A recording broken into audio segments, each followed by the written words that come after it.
pledge of allegiance. I pledge allegiance to the flag of the United States of America and to the republic for which it stands, one nation, under God, indivisible, with liberty and justice for all. Thank you. Mr. President, I do need to raise a motion on behalf of the board. Yes, please. I would like to make a motion that the following agenda item be added to tonight's schedule. Approve and authorize the school board president to execute and the school board secretary to attest the collective bargaining agreement between Parkland School District and the Parkland Education Association effective from September 1st, 2022 to August 31st, 2025. The reason that we're adding this agenda item this evening and why it's not previously listed on the agenda for tonight's meeting is because the collective bargaining agreement had not yet been voted upon by the Teachers Association until today, October 26th, 2021, when the teachers voted to approve the agreement.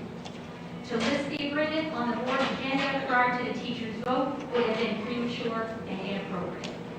So my motion again is to add the following agenda item in less than 24 hours before a board meeting to approve and authorize the school board president to execute and the school board secretary to attest the collective bargaining agreement between Parkland School District and the Parkland Education Association effective from September 1st, 2022 to August 31st, 2025, and I so move. A second.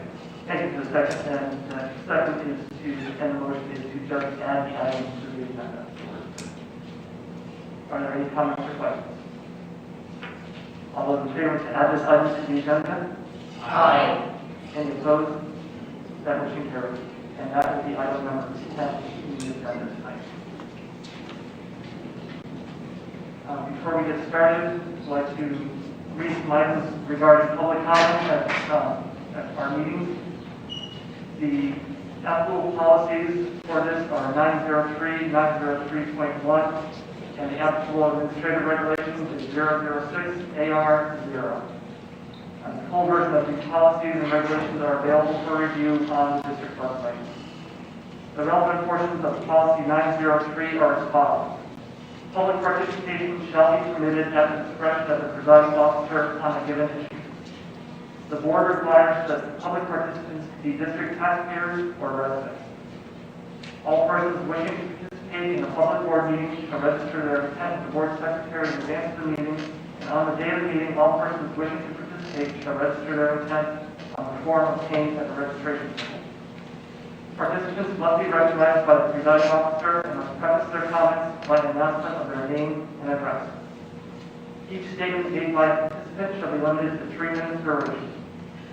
All statements shall be directed to the presiding officer. No participant may address questions to board members individually. The presiding officer may interrupt or terminate a participant's statement when the statement is too lengthy, personally directed, abusive, obscene, or irrelevant. Request any individual to leave the meeting when that person does not observe reasonable decorum, and call a recess or an adjournment to another time when a lack of public decorum interferes with the orderly conduct of the meeting as to warrant such action. No placards or banners will be permitted within the meeting room without prior approval. The relevant portions of Administrative Regulation 006 AR are as follows. The opportunity to speak at a public board meeting is open to all individuals residing in the Parkland School District. All residents wishing to speak to the board must complete the request to address the board of school directors form found at the signing table. The school board president will call those individuals that request to speak at the appropriate time. Each individual is limited to 3 minutes to address the school board. The relevant portions of policy 903.1 are as follows. Use of electronic recording devices during board meetings. Recording devices such as cameras, cell phones, electronic tablets, tape recorders, and other similar recording devices are permitted at public board meetings under and pursuant to the following rules.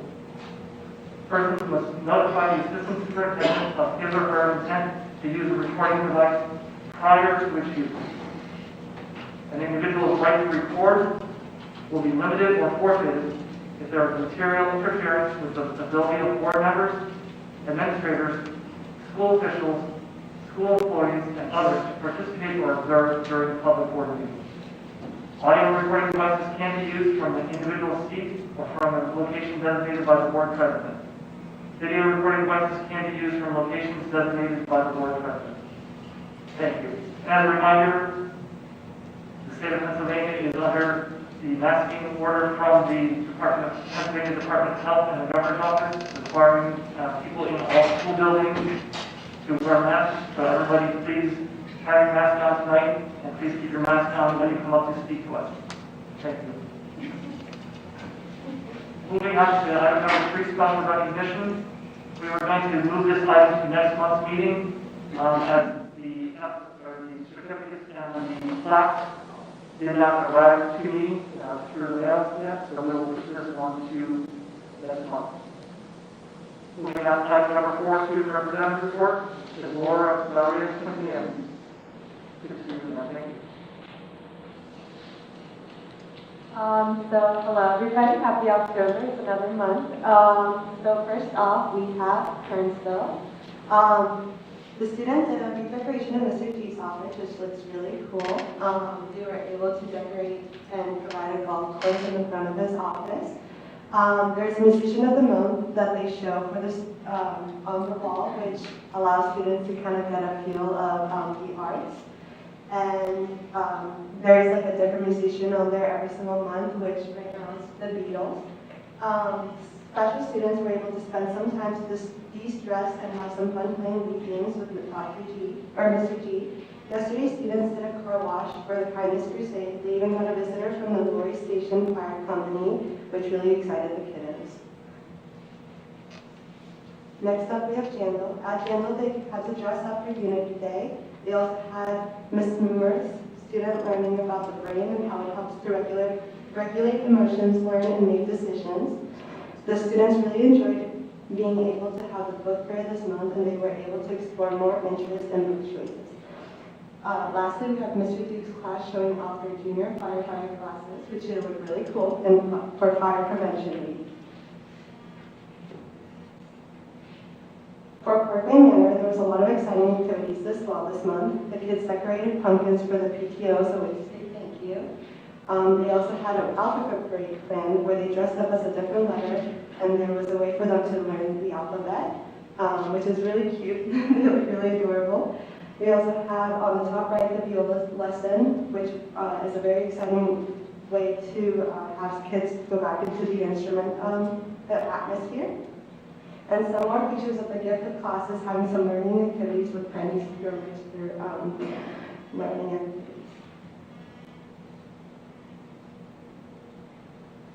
For Arlington, we were able to celebrate Unity Day. So the guidance counselor, Mrs. Sagata, created a bully band where to point out some of their favorite bully bands.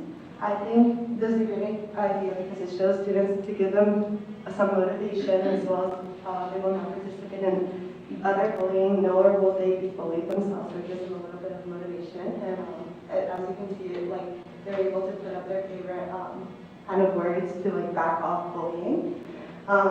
Another activity at Arlington was their Stallion Stroll, which was really exciting. Mr. Derham was able to say that he was there, and apparently it was a really fun day, and it was a beautiful day outside, so that was really awesome. And they're able to just go around and jump over the little activities and play some fun and just play with some bubbles, and that was awesome. A way to de-stress as well and have some fun.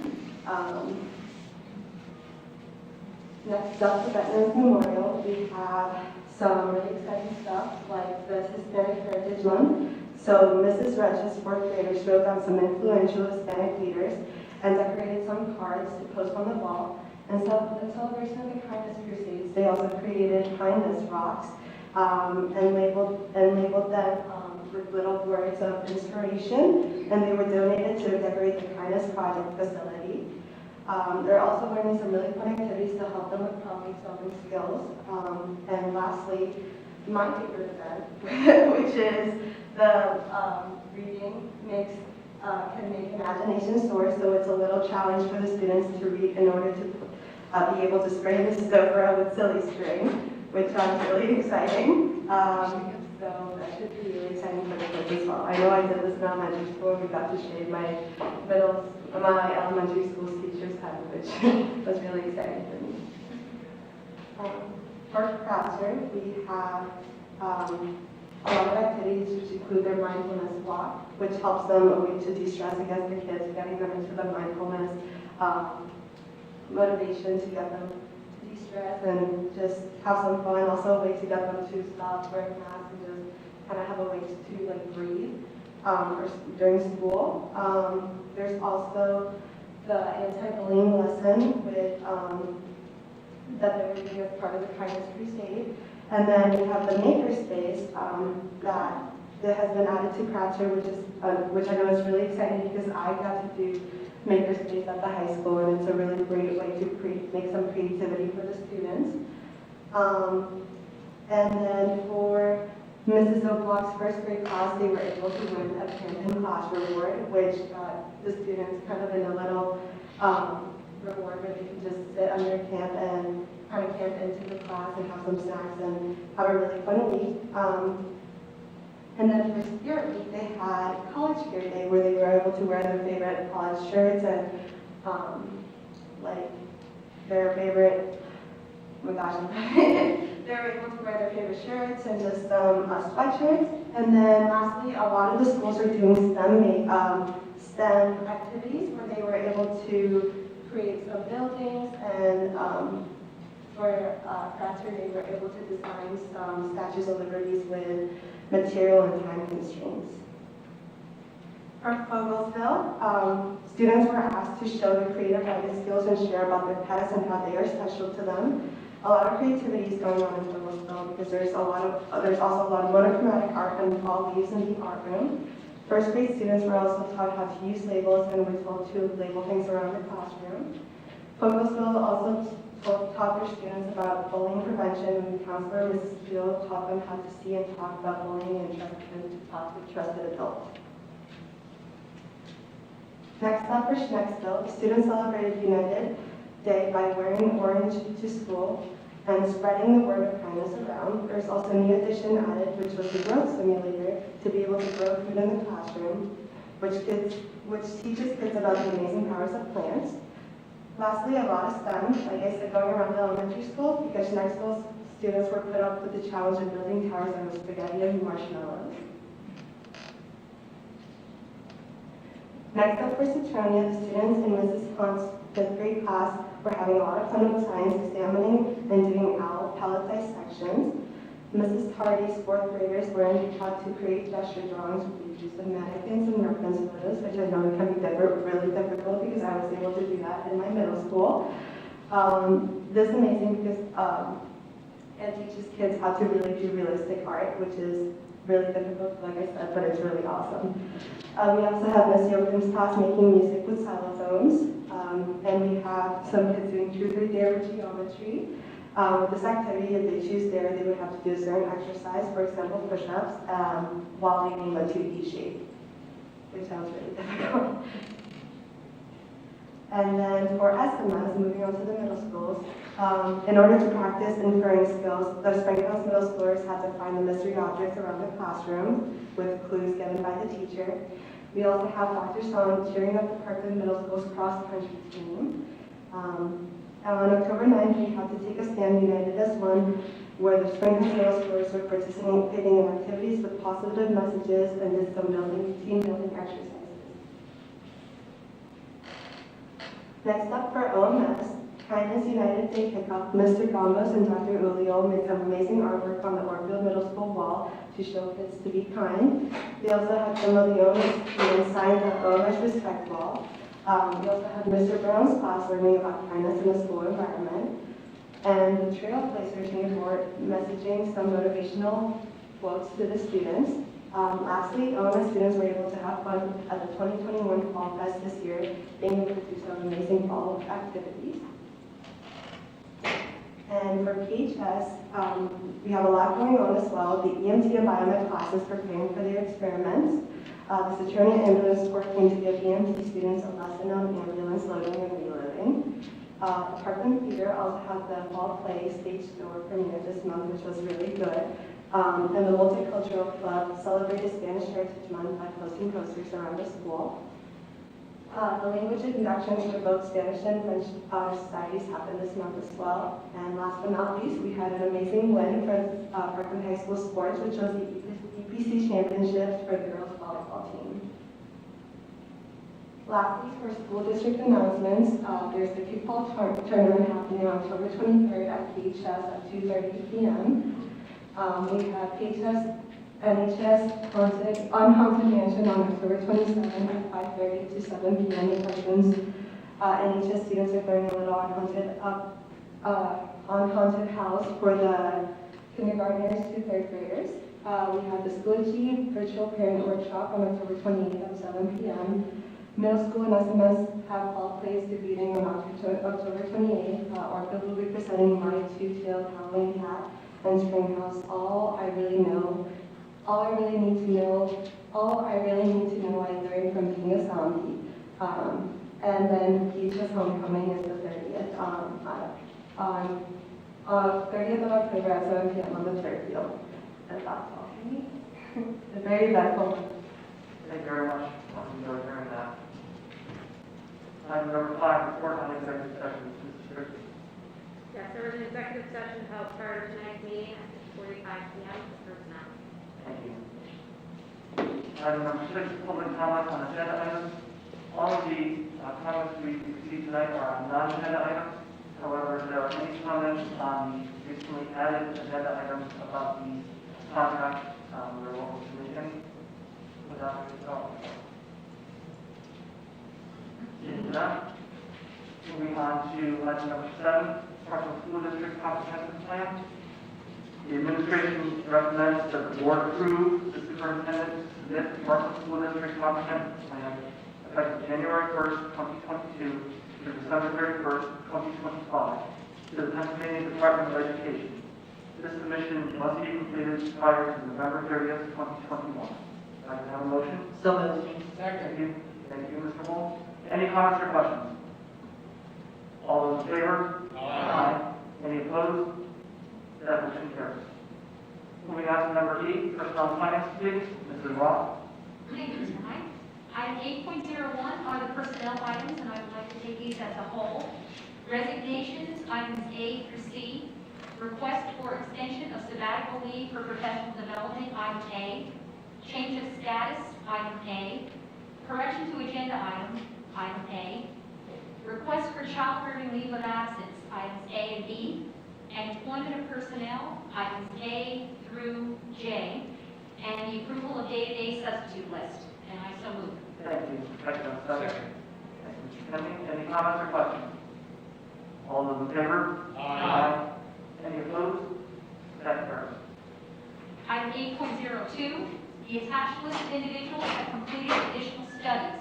It is recommended that these individuals be placed in the appropriate column of the salary schedule as contracted for the beginning of the 2021-22 school year, and I so move.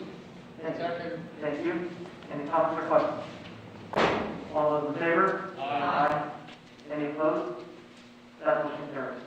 Item 8.03, graduate credit reimbursement for personnel who have properly submitted their credentials and receipts as appended. It is recommended that staff members be reimbursed at the contracted rate, and I so move. Thank you. Second. Second. Second. Any comments or questions?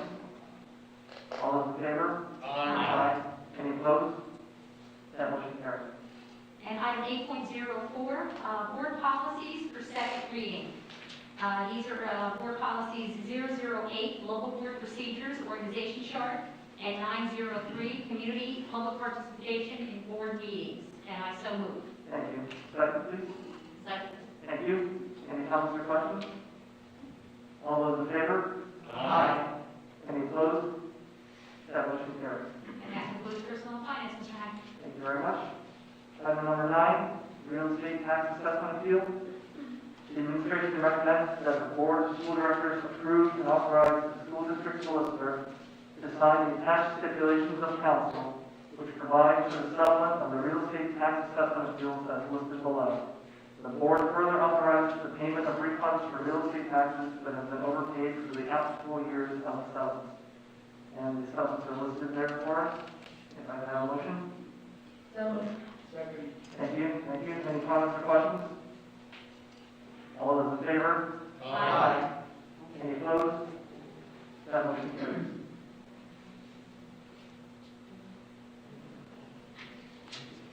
Moving on to number 10, the item will be added to the agenda. Mr. Ross? thank you, Mr. House. I'll get the last night. You are. All right, item number 10, collective bargaining agreement between Parkland School District and Parkland Education Association. I make a motion to approve and authorize the school board president to execute and the school board secretary to attest the collective bargaining agreement between Parkland School District and the Parkland Education Association effective from September 1st, 2022 to August 31st, 2025. And I so move. Second. Thank you. Any comments or questions? Pursuant to the Pennsylvania Public Official and Employee Ethics Law, I hereby declare that I am required to abstain regarding the following issue of motion. Collective bargaining agreement between Parkland School District and Parkland Education Association. My conflict or reason for abstaining is as follows. My wife is a member of the Parkland Education Association. Mr. Hunt, I also have a comment. Pursuant to Pennsylvania's Public Official and Employee Ethics Law, I hereby declare that I am required to abstain regarding the following issue in motion. Collective bargaining agreement between Parkland School District and Parkland Education Association. My conflict and reason for abstaining is as follows. My son is a member of the Parkland Education Association. Thank you. Any other comments? All those in favor? Aye. Any opposed? Abstained? Abstained? Two abstentions. That motion carries. Thank you. Moving on to reports. Community Advisory Council, Ms. Rosen. Thank you. The Community Advisory Council met for the first time this school year on Thursday, October 20th. The last meeting was back in May. It was nice to be back in this room and see people that we hadn't seen such online last year, so it was nice. The new co-presidents for this year are Michelle Wolmar, who was a co-president last year, and Jennifer Jones. Dr. Minotti is serving as the new administrative liaison for the CAC, taking over that role from Dr. Troutman. Dr. Madsen joined us and he introduced himself officially to the group. He highlighted the values of family, trust, open communication, and he commented on the status quo mentality, stressing the importance of honoring tradition and building on Parkland's strengths, but not accepting or settling for the status quo just because that's how something's always been done. He emphasized the importance of continually looking for opportunities to grow and improve. Also, booklets outlining his 100-day entry plan were made available. The main presenter for the evening was Mr. Roberts, head of our high school guidance department.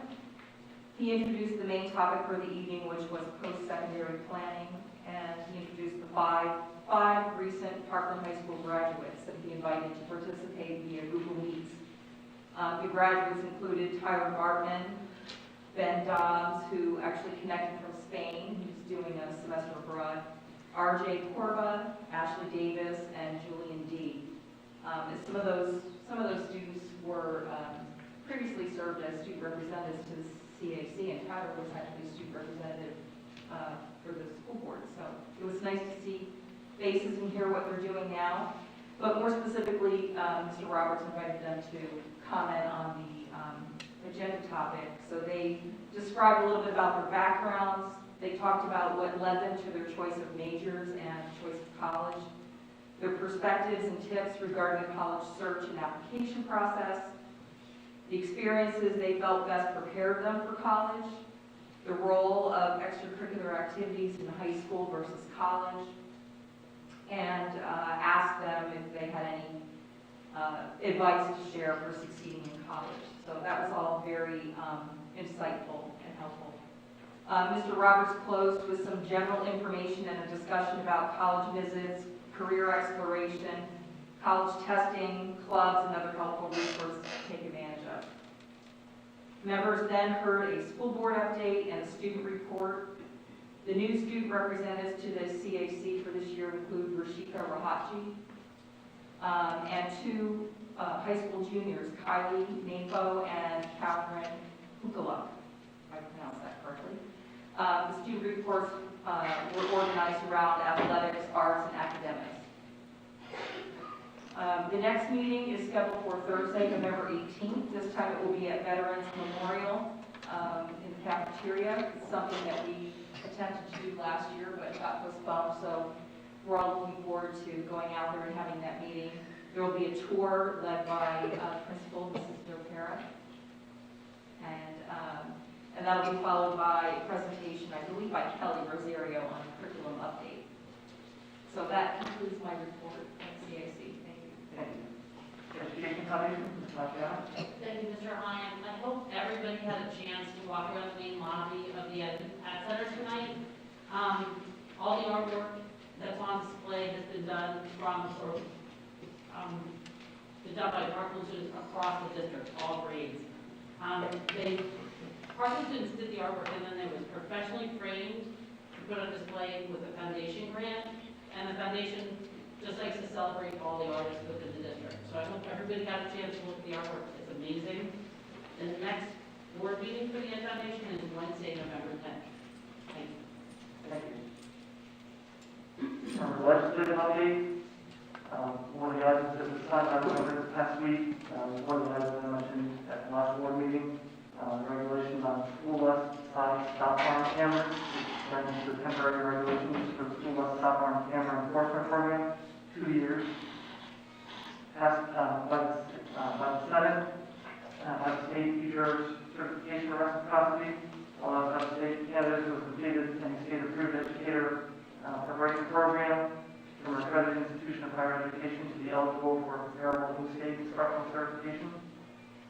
Also passed by the Senate is a tick light protocol in schools, establishing guidelines that school districts must follow if the tick is removed from a child during school hours. Also passed by the Senate, an open campus initiative, and the school code to expand school entities authorized to establish an open campus initiative to include IUs, career and technical centers, charter schools, and cyber charter schools.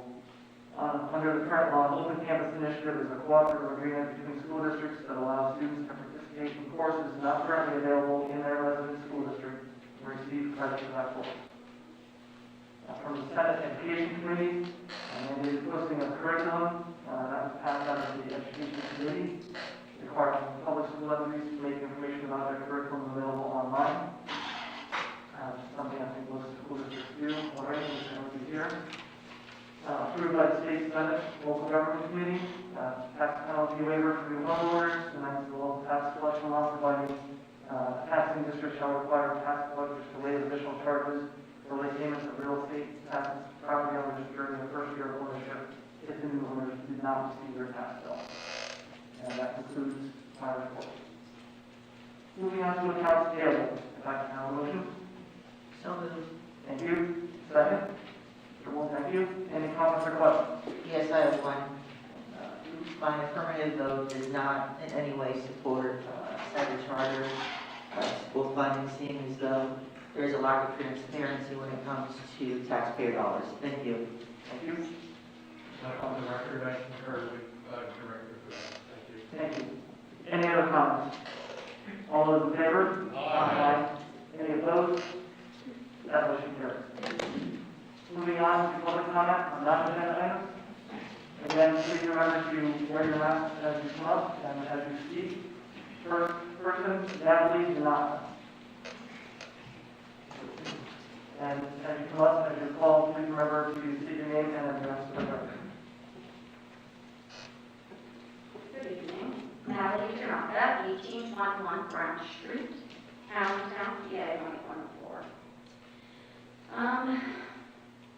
I have reached out and Mr. Madsen was kind enough to respond to me.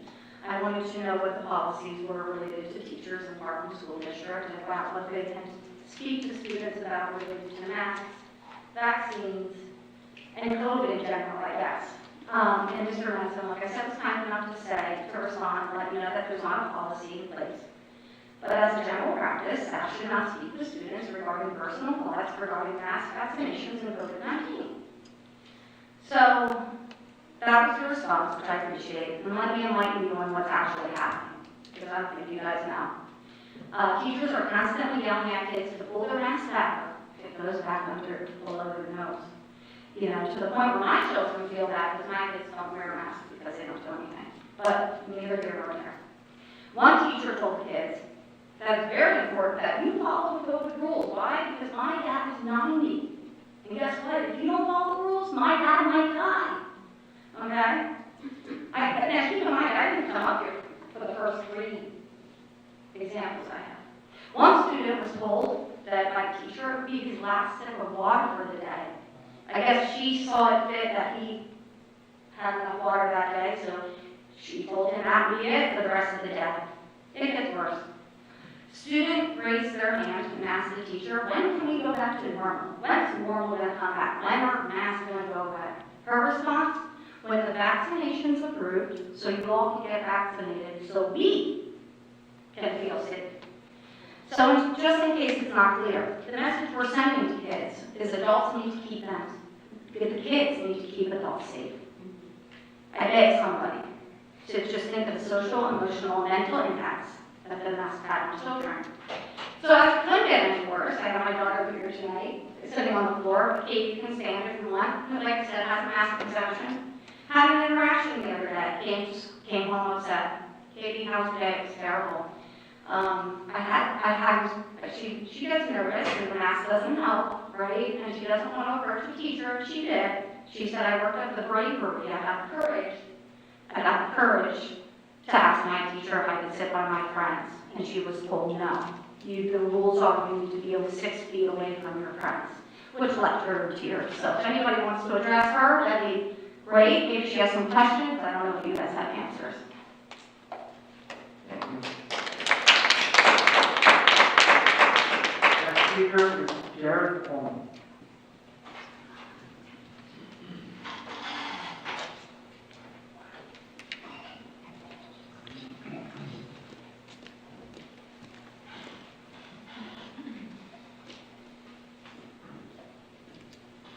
Good evening. My name is Jared Coleman. My address is 1410 Buckdale Lane in Briansville. This evening I'd like to start recognizing Dr. Matson for his extreme candor in almost all situations I've witnessed you personally taking part in. You're a very sure professional, and I appreciate that. I think you always listen to what a concerned parent has, and you do get back to them, and as that parent said, I truly appreciate that. For the rest of you, I would like to share some exciting information. Next Tuesday, a newly formed organization will begin to operate in the Lehigh Valley. Over the next couple of years, you will become extremely familiar with it. The organization will help to educate school board directors and administrators, as well as parents and taxpayers, to the hidden dangers of equity and inclusion programs, not only in Parkland, but in other districts in the valley. Specifically, how to identify vehicles within curriculum in schools that can pave the way for the teaching of Marxism and CRT. This group will give administrators, parents, and taxpayers the tools necessary to educate each other on what exactly is going on in their respective school districts and to determine if the curriculum has been weaponized for the agendas of the far left. Once identified, it shows the administration, parents, and taxpayers steps that can be taken as a community to reform these district-wide plans to ensure bigotry is never tolerated in Parkland. Again, there is no place for hate in Parkland. This organization recently identified some more trouble, this time in the form of social and emotional learning in Parkland, specifically as outlined in the Equity and Inclusion Plan under Mind Up, program by Goldie Hawn, as well as PBIS. I'm not going to go into a ton of detail about social and emotional learning, but I encourage all the parents and the administrators to do research on your own and specifically look at why certain attorney generals of states have banned social and emotional learning in their schools.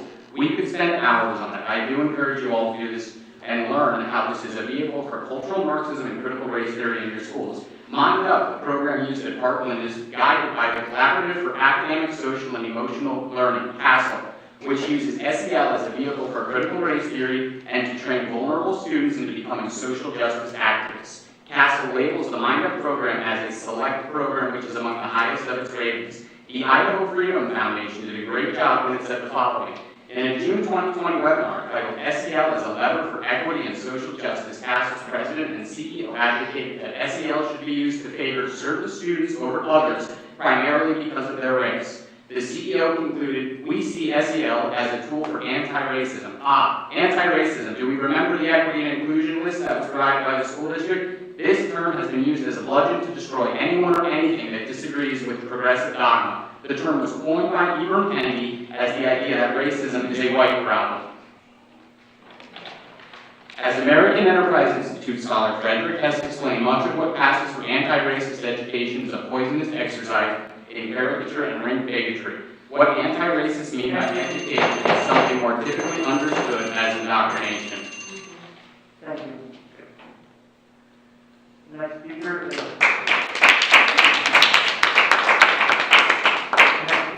Point of order. I'm sorry, you want to say something? Sorry. I don't think this is the time to start. Yeah, I agree. The next speaker, Beth Lionel Finch.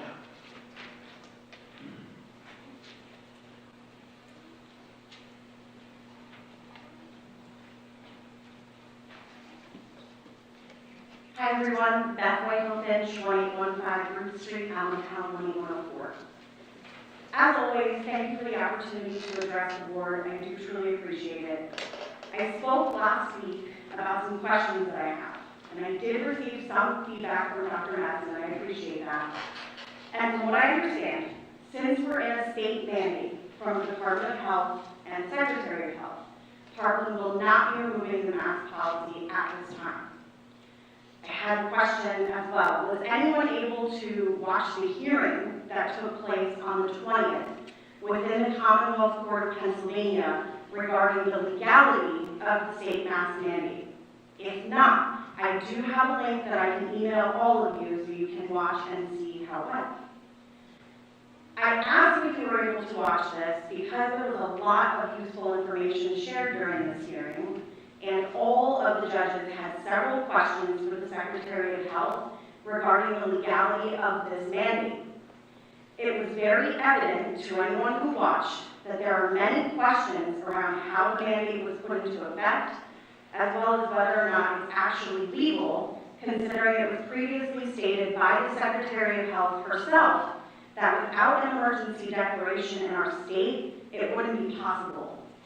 Our governor also said that he wouldn't be mandating masks in schools and leave it up to the districts to decide.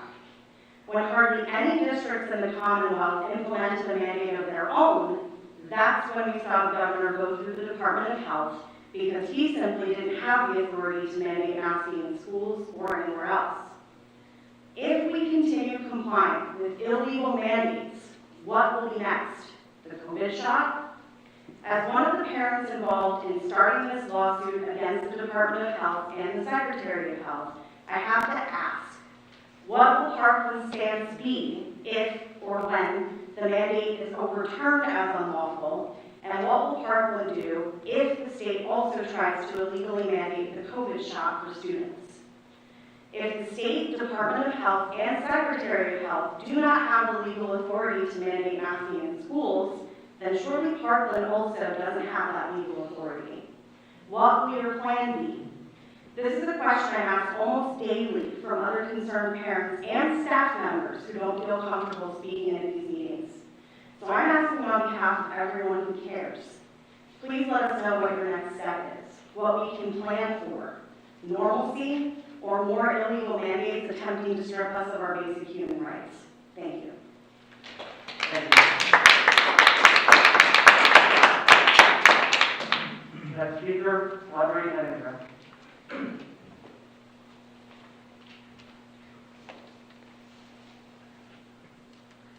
First, I want to thank you for your continued efforts to keep our students safe by following the district's health and safety plan. I apologize. Audrey Etcher, 3217 West High. I am deeply grateful as a parent that the Parkland schools have been able to stay open and our kids have been able to stay healthy thanks to your efforts. The main reason I wanted to speak today was to express my opposition to the comments I've heard over the last few months at these meetings expressing a concern that critical race theory is being taught in our schools. Board members have correctly asserted that this academic theory, usually taught to advanced undergraduates or graduate students, is, of course, not covered in Parkland's curriculum. I am the proud mother of a recent Parkland graduate and a current sophomore, and I pay a lot of attention to what they learn. Critical race theory is absolutely not covered in their history and social studies classes. But careful listening to the comments shows that the speakers aren't really talking about this academic approach. They are actually opposed to any sort of education that acknowledges that our country has a difficult history with race, with gender, and with the LGBTQ community. And I am here to ask the board, as a parent, to resist the pressure to water down our history and social studies curricula, to honor some imagined past where everyone lived happily together, and slavery and the Civil War and the Civil Rights Movement had nothing to do with racial inequality.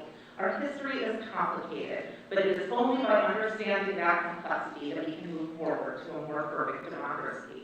Our children deserve to know the truth, and they will need to understand the truth to be successful citizens in a beautifully diverse United States where all people are respected. I will end with a quote from the Superintendent of the Guilford, Connecticut School District. Other school districts managed to do this, who summarized my position perfectly. We continue to strive towards school environments that are equitable and inclusive, texts and materials that are diverse and representative of all peoples, and instructional practices that are culturally responsive and sustaining. This is what the children of Parkland deserve. Thank you. Next speaker, Gina.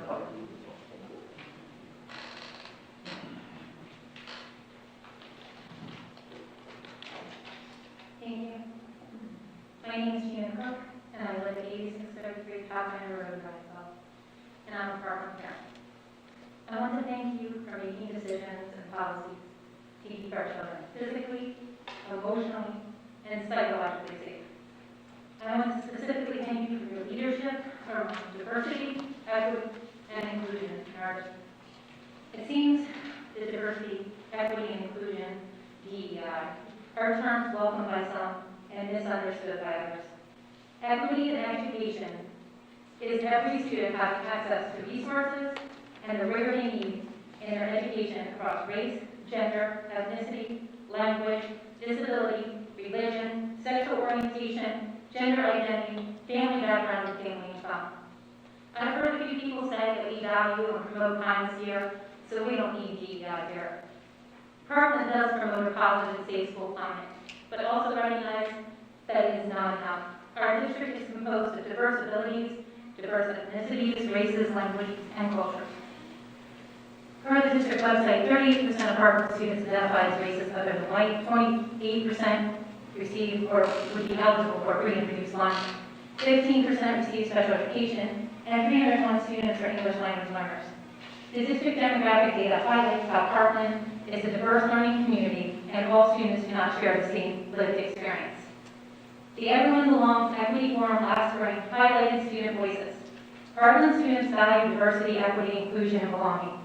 Fostering belonging is achieved in diversity in staff, diversity in viewpoints, so all students see themselves represented in our schools and in what they learn. Discussions about culture and identity are education important to ensure equitable access for all learners. Equity in vote and voice, inclusion of different perspectives, and honoring the lived experiences of others is a vital part of preparing our students for global citizenship as well as the global workforce. Thank you for facilitating those opportunities.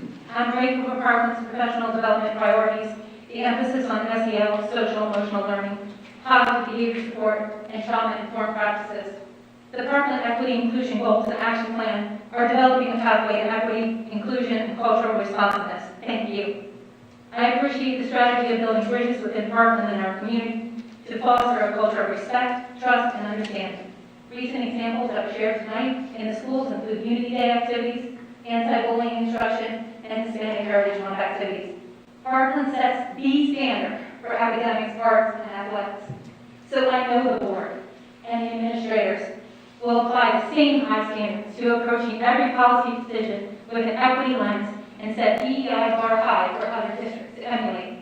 Do not be discouraged. Your efforts mean so much to Parkland families like mine. Your steadfast leadership ensures students, families, staff, and Parkland community directly benefit your Thank commitment you to very much. diversity, equity, and inclusion. Thank you. I'm Parkland proud.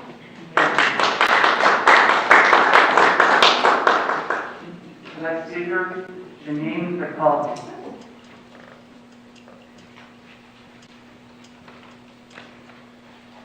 Hi, my name's Janine. I used to live here, not that it really matters. I was wondering how long you're going to be tolerating this environment of bullying after you just gave a presentation about bullying. So I have a mask exemption, I have healthcare issues that quite frankly are none of any of your concern, or their concern.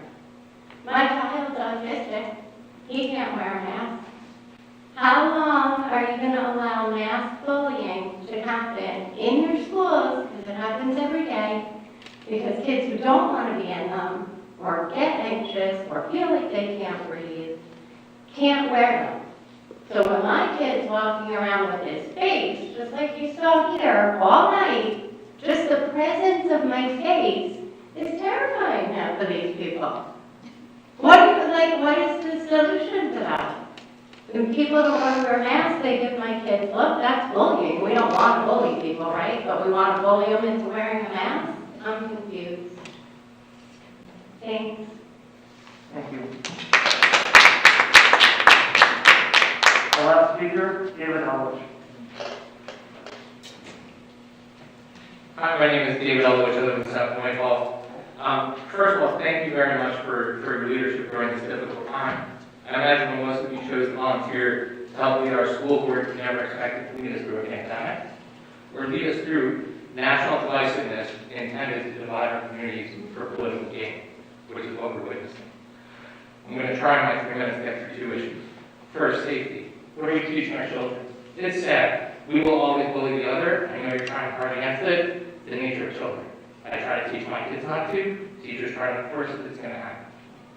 But we're also teaching the importance of taking care of our community, taking care of our teachers, taking care of each other. That's why we wear masks. I'm not terrified of your face. You have a very nice face.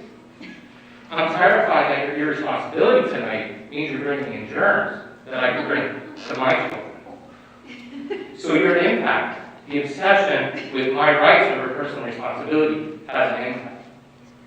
And similarly, and I'm glad that tonight at least we have a little more honesty from the other side. We haven't heard CRT tonight anymore. They finally acknowledge when they say CRT, they mean diversity, equity, and inclusion. They mean honest dialogue about our difficult history that we haven't figured out how to wrestle with as a community. And if folks in our community think that there's a better way to teach it, and they want to be engaged in how a curriculum should be developed, how support should be given to staff, how it should be taught to students, let's engage in a dialogue. But coming here, meeting after meeting after meeting, attacking the approach, attacking the effort to raise diversity and equity and inclusion in our community, that's not trying to solve anything. That's not trying to lead anything in our community. That's trying to score political points because we get a podium for 3 minutes.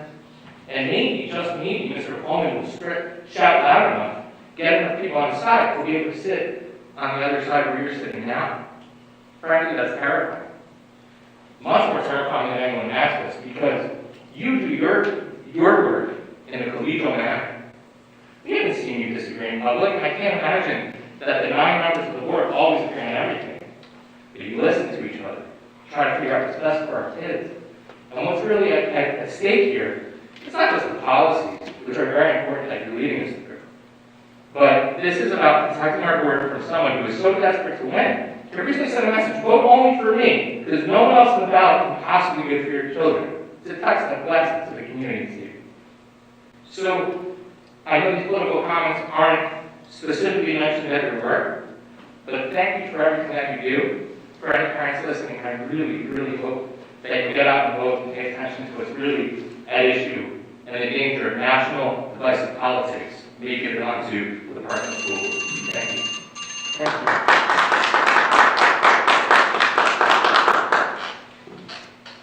Moving on to the next item in our agenda, roundtable. Mr. Wolf. Thank you, Mr. Chair. And this is not going to move My bedtime doesn't look so close tonight, so I won't make a statement. I'm pleased to say how pleased I am that the Parkland School District and the Parkland Education Association has come up with an equitable contract. I got involved in the education business before 1970. 1970 is when Act 195 was passed. It was called the collective bargaining law. Before that time, collective bargaining was collective begging, and that's about all you could do as a public employee.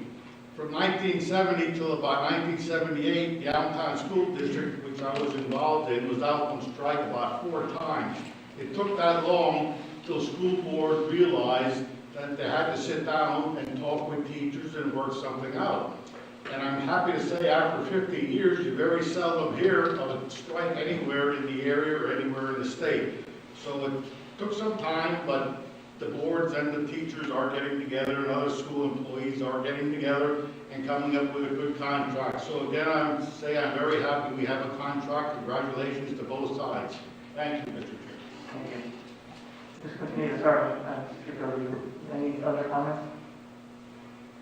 Yes, you have Okay, thank you.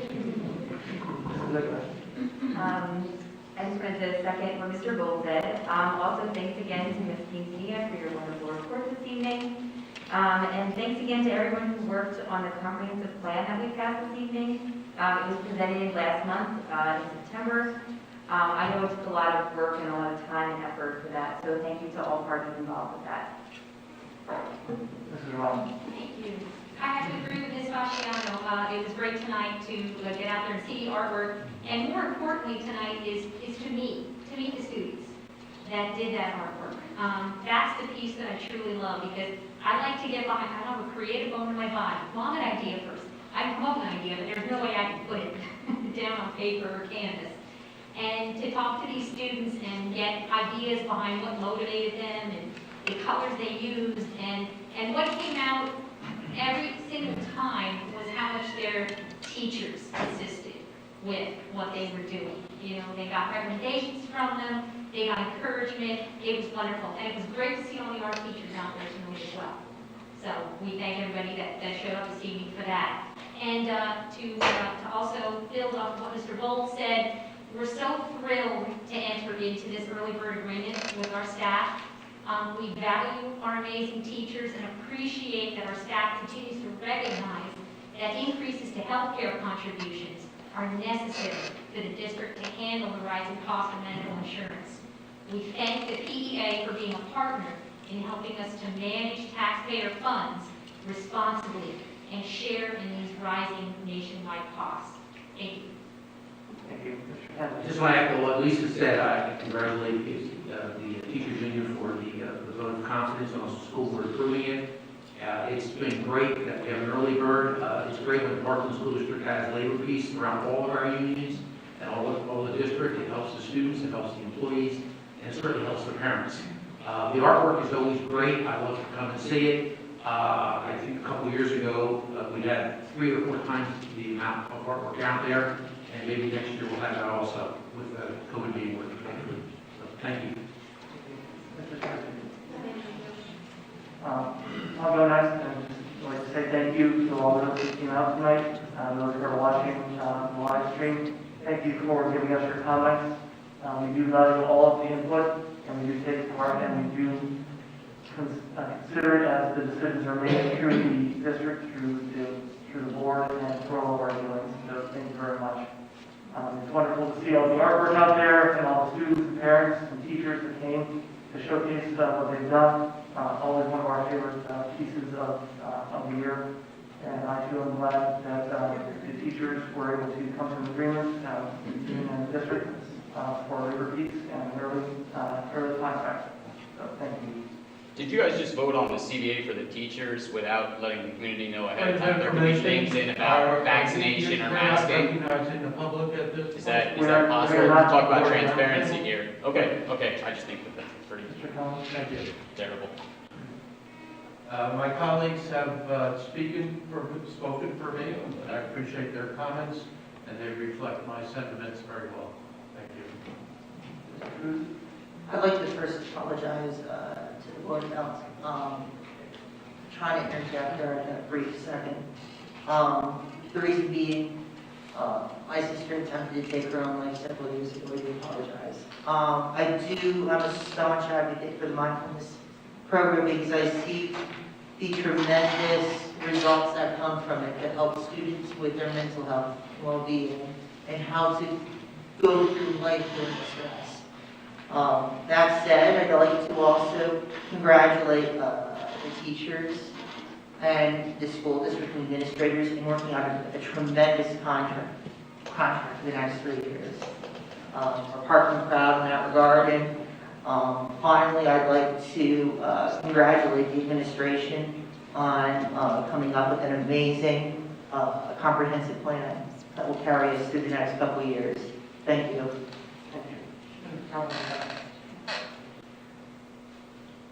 I'd also like to thank our teachers for all their efforts and the Education Association, and I'd like to thank parents for their comments this evening. That's it.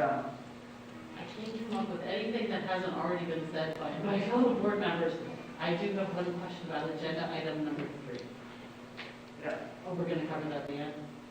No, we pushed that to F1 as 3 classes certificates for not received. Sorry. I was getting advice. I do want to thank the public for coming out. It's important for everybody to voice their opinion, hearing all the different, how you feel about things, how, one of the public comment did say, how we do not always agree on everything. We're a team of 10, we all have our own opinions, we have our own views, we have our own backgrounds. But we do listen to each other, we do. And we listen, on many occasions, we'll talk a situation out or talk an issue out. And we've always said, you might vote no or yes on something and you might not agree with the vote and how it goes, but in the end, you support the decision that was made as a group as a whole. So I appreciate the comments and we listen to every one of you. We appreciate the emails that you send. It's always good as a board member to know what the community is thinking. So thank you. Mr. Miller. I just want to make it clear that the collective bargaining agreement is added to the agenda item in accordance with the recent amendments of the Sunshine Act, specifically set forth in section 712.1. Thank you. Dr. Matthews.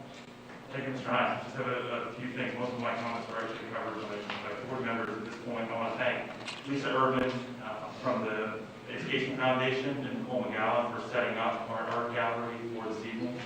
Again, just something for me, my first experience to see it, but it's just one of those nice little unique things that Parkland does to honor what our students' voices are. And so it's really nice to see. So thank you for setting that up for us. Laura, great job once again, giving us some great information. I do want to let you know, in addition to Mr. Durhammer, I was also with Mr. Durhammer at Ironton for that day. We did get to see the Stallion Stroll, which was very nice to see.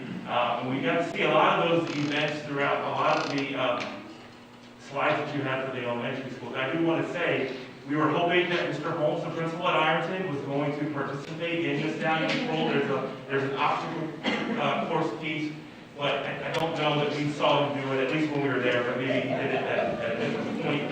But that's really nice to see, so thank you. I know it takes a lot of time for you to gather all that information, put it together, and you're busy with everything else you're doing, so we appreciate the time and effort that you put in for us. I do want to say also thank you to the board and the Parkland Education Association for coming up and agreeing with this contract extension. I want to thank Sandy Gackenbach, the association president, for all of her work, and all of our teachers for everything that they have been doing. And I think, as Mr. Kennedy said, to continue to have labor peace here for the next few years. Certainly, it's great for our teachers, it's great for the community, it's great for the taxpayers, in our opinion, very fair. It honors what our teachers do, but most importantly, it's for the kids. And that's what we try to strive for in a lot of things that we have. In the last piece, I was just saying, I've said this several times, and I keep repeating myself, and I will keep repeating myself. Certainly thank all of the opinions from our community. That's what public comment is for. We want to make sure that we're hearing from people. And at the same time, we have a lot of different avenues to have conversations. Somebody had mentioned it specifically about the time and place for dialogue. We welcome dialogue. Maybe public comment is not the time, but we have avenues to talk about what we're doing for diversity, equity, inclusion, and belonging. And we welcome to have both sides of the aisle come and talk with us.